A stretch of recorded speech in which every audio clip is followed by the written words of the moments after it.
Bonjour à tous, bonjour à toutes. Aujourd'hui, bilan du défi du mois de septembre qui avait pour thème de prendre un ancien dessin, une ancienne production que vous aviez faite pour ensuite la refaire avec votre niveau actuel. On va donc comparer votre niveau d'avant et votre niveau de maintenant pour voir un petit peu ce qui a été amélioré. On commence avec Jumno Art qui propose cette image-là pour la version 2022, avec la version 2018 qui est juste ici. Ce qui est chouette ici, c'est qu'on voit que c'est vraiment l'idée de base qui a été reprise. Tu expliques que l'idée c'était de faire une créature qui peut vivre sur la Terre mais aussi dans les océans. T'as gardé à peu près la même mise en scène mais en changeant un petit peu la composition. Je dirais que c'est surtout la position du personnage qui change. Je dirais simplement que cette image ici, la version 2022, est très contrastée, enfin plutôt elle est très sombre, à un point où c'est peut-être un peu difficile de discerner les choses, alors que là, bon, c'est très clair la position. Une silhouette qui se détache très bien, même si on voit que là t'as mis un petit rayon de lumière pour qu'on voit un petit peu le corps. Mais je pense qu'ici ça aurait valu le coup d'avoir un peu plus de luminosité, des petits reflets, des rebonds de lumière, des choses comme ça, pour qu'on voit un peu mieux ce qui se passe, mais ça se voit que tu as été un peu plus dans l'ambition ici, en mettant plus d'éléments, en mettant de l'eau par exemple, ce qui est quelque chose d'assez difficile parfois à peindre, et tu as été bien plus loin dans le côté couleur unique, avec des petites variations pour avoir un contraste. Et on voit ici également qu'il y avait des problèmes peut-être dans le dessin des mains, dans la taille ici de la cuisse qui est peut-être pas assez grande, ou pas assez large, bref des soucis d'anatomie, mais ici je peux pas vraiment voir s'il y en a, déjà parce que je m'y connais peut-être pas encore assez, mais aussi parce que tout est tellement dans la pénombre qu'on a du mal à discerner, ce qui est pratique aussi pour toi parce que tu peux cacher un petit peu les défauts. Ensuite, on a Anir le Husky qui propose cette illustration ici, donc là c'est 2019, et on passe ici en 2022. Et ce qui saute aux yeux directement, c'est qu'il y a une mise en scène un peu plus poussée, enfin dans le sens où tu as pris un peu plus de risques, on va dire, avec un point de vue en plongée, donc une perspective un peu différente, une expression du personnage aussi qui est un peu différente, même si la première marchait bien. Davantage de couleurs aussi, on n'avait pas de teinte aussi sombre dans la première image, qui était beaucoup plus douce. La première marchait plutôt bien déjà, et peut-être qu'il y avait juste des problèmes encore une fois sur les jambes, donc une question de taille. J'ai l'impression que là, sa jambe est peut-être trop petite par rapport à son corps, enfin les deux jambes en fait, mais le rendu du ciel en aquarelle était déjà vachement bien. Les couleurs aussi très bien choisies, pas beaucoup de couleurs différentes pour avoir vraiment une sorte d'harmonisation. Ici c'est un peu plus contrasté, il y a plus de relief on va dire, parce que tu mets plus d'effets de lumière par exemple sur les vêtements. La progression se voit vraiment, en tout cas cette image-là me semble plus travaillée et plus réussie que celle-ci, même si elle est juste dans une autre atmosphère, donc elle fonctionne déjà bien. Ensuite, on a Johan Dessin qui a repris une illustration qu'il avait faite il y a quelques années. Il a fait une vidéo complète où on voit le dessin original, etc. On voit ses recherches, ça dure 28 minutes, c'est vraiment super complet. Je vous invite bien sûr à aller voir ça. De notre côté, on va juste se pencher ici sur la comparaison. 2019-2022, la différence n'est pas frappante parce qu'il n'y a pas non plus une évolution incroyable entre les deux, le niveau était déjà plutôt bon ici. On sent peut-être une amélioration sur le côté gestion de la lumière, la pose aussi qui est un peu différente, et là j'ai l'impression que sur ce genre de forme ici, on sent que tu as sûrement plus pratiqué le modèle vivant, le dessin de corps humain entre temps, mais c'est vrai qu'entre l'un et l'autre, la différence n'est pas non plus incroyable, justement parce que tu avais déjà un bon niveau au départ. En termes de couleur aussi, enfin là juste c'était une question de mise en scène je pense, plus que de niveau de dessin, mais la lumière vient pas du même endroit. Le personnage est beaucoup plus dans la lumière, il y a un contraste plus important entre les zones d'ombre et les zones de lumière. La gestion du pli aussi semble un petit peu différente. Après tu expliques bien que tu as pris ce que tu considérais comme ton meilleur dessin en 2019, donc forcément le niveau, enfin peut-être que ce qu'il y avait autour en 2019 était moins bon. Merci en tout cas d'avoir partagé ça et d'en avoir fait une vidéo, c'est vraiment cool de pouvoir voir tout le processus de création comme ça. Ensuite, on a Epistolène sur Instagram qui a fait cette image ici, qui est repris de ça, qui a été fait un an avant je crois. On sent qu'il y a des poses bien différentes, plus de personnes, une gestion de la couleur peut-être un peu plus poussée aussi. Quand il y a seulement un an de différence, c'est pas évident de voir des progrès fulgurants parce que forcément c'est un peu plus long que ça parfois. Et ce qui est chouette surtout, c'est que tu as fait une vidéo pour en parler. Je redessine un dessin un an après.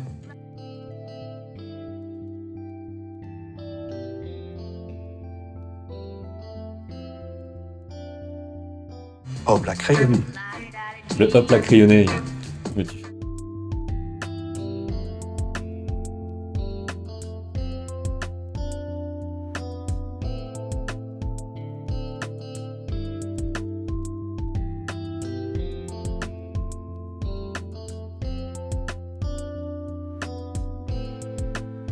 Bref, ça me bute la voix automatique comme ça. J'ai choisi cette participation-là pour le côté marrant de la vidéo et aussi assez complet, enfin les petites astuces avec le scotch et tout, ça rappelle un petit peu ce que je faisais en école, dans le sens où j'étais beaucoup sur papier à ce moment-là. Ensuite, on a Francis et compagnie animation qui a fait la première animation qu'il avait faite. Cette animation datait de 2019 et maintenant il a fait quelque chose de bien plus complet en termes de décor surtout. Un travail sur la profondeur de champ, des petites particules qui flottent. Ici on dirait qu'il a des cheveux, bon ça n'a rien à voir mais... Et on peut voir ici le processus. Ici on est sur Krita avec donc les arcs ici pour avoir avoir la bonne trajectoire. Tu expliques que c'était assez chouette de pouvoir te replonger dans cette première animation, de voir tes progrès et tout, donc voilà, c'est cool que ça serve un petit peu à ça. Et globalement, je trouve que l'animation fonctionne plutôt bien, surtout sur la partie où il sort comme ça, on sent bien les accélérés, les amortis, il y a une bonne gestion du timing. Enfin voilà, content que l'expérience t'ait plu et on voit bien la progression aussi. Ensuite, on a Daphné Dujardin avec un dessin qui date de 2017 ici et le 2022 là. En fait, Daphné dessinait petite avec sa sœur jumelle et a ensuite récupéré un dessin de sa sœur ici, qui a été fait en 2017 quand elles avaient 10 ans. Donc on a 5 ans de différence ici, évidemment je peux pas vraiment comparer les niveaux parce que c'est pas les mêmes personnes. Mais ce qu'on peut voir un petit peu, c'est l'évolution dans le design avec les choses qui restent les mêmes avec les vêtements, etc.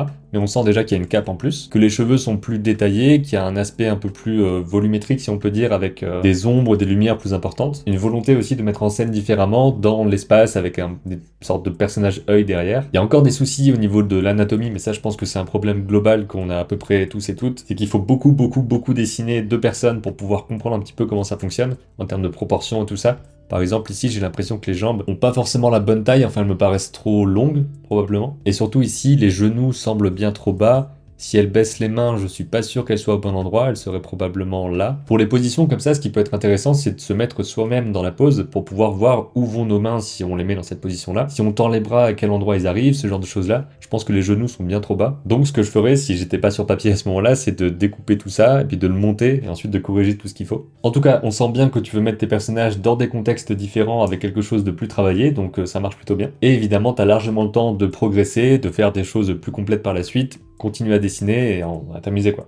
Ensuite, on a Zoupio sur Instagram qui propose une évolution de sa façon de dessiner Spider-Man. Je dis Spider-Man comme je le disais quand j'étais petit. 2005, ici tu as 5 ans. C'est ton super-héros préféré, je comprends complètement. Et ce qui est marrant, c'est que tu sais pas pourquoi t'es parti sur du vert à l'époque, alors que voilà, tu vois très bien les couleurs de ce que t'expliques. Probablement le seul feutre que t'avais à ce moment-là, ou alors t'es parti sur un autre personnage, t'as créé un truc. En 2020, t'as fait ça. On voit déjà forcément 15 ans après que voilà, tu dessines mieux. Et surtout, en 2022, t'es parti sur quelque chose de bien plus complexe avec une position, donc j'imagine qu'elle est reprise d'un comics. Ce qui est vraiment dommage, je sais pas si c'est juste la photo qui est cadrée comme ça ou si c'est toi qui l'as fait comme ça, c'est que il y a des coupes en fait. Donc ça, si c'est pas la photo qui est mal cadrée, c'est que t'as pas pensé ton dessin en forme simplifiée à l'avance pour pouvoir savoir quelle taille il allait faire. T'es parti là-dessus, t'as fait le corps, etc. Et tu t'es dit ah bah merde, le coude, le genou il dépasse, la main dépasse, donc forcément tu les vois pas. Voilà, c'est dommage de pas prévoir son dessin en amont avec une forme simplifiée pour savoir quelle taille ça prend dans la feuille. Tu dis que tu es assez fier du rendu qui te permet de voir un petit peu tes progrès au fil des années, donc effectivement, le progrès se voit. Ensuite, on a Johan Evans, la triade légendaire sur Instagram, qui propose la comparaison entre ce dessin fait en 93 et ce dessin fait en 2022. Tu expliques que, étant jeune, que maintenant tu as 48 ans, tu étais fan de la saga Alien et plus particulièrement du second film Aliens. Ton personnage préféré, c'est Hudson. Tu l'as dessiné en 93 ici et tu l'as mis en scène là en 2022 avec ton niveau actuel. Ce qu'on voit souvent dans ces évolutions entre les anciennes et les nouvelles illustrations, c'est la partie mise en scène, le cadrage qui change beaucoup, on cherche à avoir des points de vue différents. On raconte plus une histoire alors que là, il est juste posé comme ça avec son arme. Ici, il est en train de dézinguer de la créature que t'as mis dans le flou avec des éclaboussures, des effets de lumière, une expression aussi plus poussée qui montre bien son émotion du moment, un décor plus complexe avec des couleurs plus variées aussi, des variations et tout. Il y a peut-être juste un truc en termes de position du personnage, j'ai l'impression qu'on le sent pas vraiment sur ses appuis, peut-être qu'il faudrait qu'il soit un peu plus courbé, enfin un peu plus arqué. Peut-être le bassin plus bas, je sais pas, un truc qui permettrait de voir qu'il est vraiment ancré dans son action avec peut-être aussi un recul de l'arme. C'est vraiment pas des choses évidentes à avoir en une seule image, mais voilà, c'est un peu ce que je vois à redire. Merci d'avoir partagé ça en tout cas.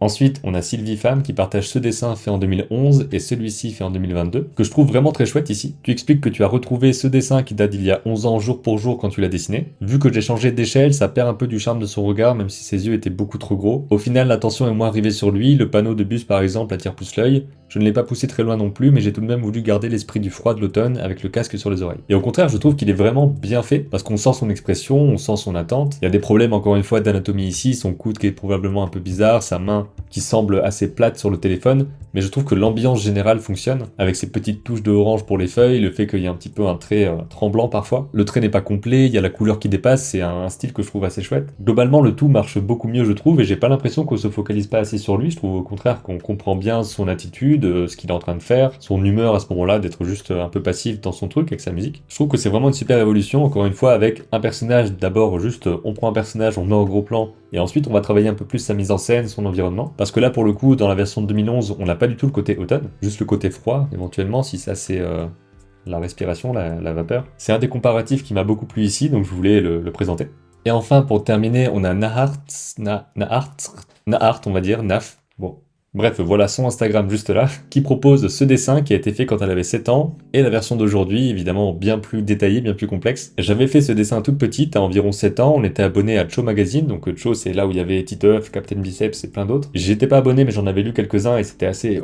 c'était trop bien quoi à l'époque. Et j'avais imaginé une super héroïne qui avait comme super pouvoir des anneaux d'énergie pour battre les méchants. Maintenant je suis étudiante en animation à l'école Lisa, ça m'a fait beaucoup de bien de redessiner un ancien dessin car je sais ce que la petite moi voulait exprimer avec cette illustration et maintenant je peux le faire. Et ça c'est vraiment bien parce que c'est vrai que forcément quand tu dessines ça, t'as pas cette version, ce rendu là en tête, mais forcément quand on est petit, on arrive à faire que ça. Donc c'est vraiment super de se dire que 10-15 ans après, on peut reprendre cette histoire là pour en faire quelque chose de plus abouti. Et effectivement, on sent que tu maîtrises vachement bien ici les positions des persos, la mise en scène, on voit que lui il est un peu avec le pied en avant parce qu'il attend un truc, il voit quelque chose qui se passe. Un super travail sur la lumière aussi, sur les couleurs. Il y a une ambiance qui est posée, on sent aussi relativement bien le mouvement qui est en train de se faire devant eux. Je voulais finir là-dessus parce que c'est vraiment un peu la base de ce que j'imaginais quand j'ai proposé ce défi-là. C'est vraiment d'avoir des dessins faits quand on était enfant et ensuite de les reprendre et de retravailler une histoire et d'arriver à montrer visuellement ce qu'on voulait montrer en fait à l'époque. Et voilà, on va s'arrêter là-dessus. Merci à tous et à toutes d'avoir participé. C'est vraiment chouette de voir les comparatifs de tout ce travail-là qui a été fait d'année en année. Je suis pas sûr qu'il y aura un défi en novembre. Il y en aura peut-être pas tous les mois, donc ça dépendra de ce que j'ai envie de faire. Merci en tout cas d'avoir regardé cette vidéo-là. J'espère qu'elle vous a plu et motivé à reprendre vous-même d'anciennes idées et à les refaire. Je vous dis à bientôt pour une prochaine. Et d'ici là, comme d'habitude,